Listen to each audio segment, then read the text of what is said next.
ജിൻഡപ്പനുണ്ടല്ലോ, ആള് വേറൊരു പാവമാണ്. അതിനെ തെളിയിക്കുന്ന ഒരു കാര്യം കൊണ്ട് ഇന്ന് നടന്നു എന്നുള്ളത് നമ്മളെപ്പോഴും പറയുന്നുണ്ട്. നിഷ്കളങ്കനായൊരു മനുഷ്യരാണ്. ഈ മറക്കാനും പൊറുക്കാനും ഒക്കെ എപ്പോഴും കഴിയുന്ന ഒരു മനുഷ്യനാണ്. ഇന്ന് ഋഷിയുടെ അമ്മയുടെ കൈ പിടിച്ചുകൊണ്ട് ക്ഷമ ചോദിക്കുന്നു ജിൻഡപ്പൻ.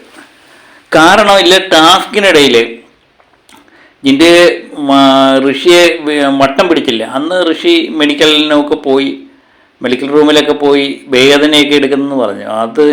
അതിന് ഞാൻ അങ്ങനെ ചെയ്ത് തെറ്റായി പോയിട്ടുണ്ടെങ്കിൽ അമ്മയോട് ക്ഷമ ചോദിക്കുന്നു എന്ന് ജിൻഡപ്പൻ കയ്യെ പിടിച്ച് ക്ഷമ ചോദിക്കുന്നതാണ്. അന്നേരം അമ്മ പറയുന്നുണ്ട്, ഇതെന്താ ഇത് ടാസ്കിൻ്റെ ഭാഗമായിട്ടല്ലേ, അതൊന്നും കുഴപ്പമില്ല. അന്നേരം ചെറിയ വിഷമം തോന്നിയതേ ഉള്ളൂ, പക്ഷെ പിന്നൊന്നും എനിക്ക് തോന്നിയില്ല, അതിനൊന്നും ക്ഷമ ചോദിക്കേണ്ട കാര്യമില്ലെന്ന് അമ്മ പറയുന്നുണ്ട് ഋഷിയുടെ.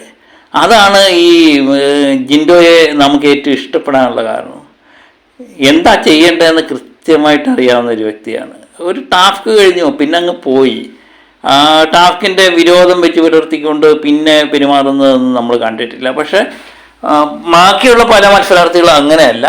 പിന്നെ അത് മനസ്സിൽ വെച്ചുകൊണ്ടിരിക്കുന്ന പെരുമാറുന്ന പല മത്സരാർത്ഥികളും ബിഗ് ബോസ് ഹൗസിലുണ്ട് എന്ന് നമുക്ക് മനസ്സിലാകും.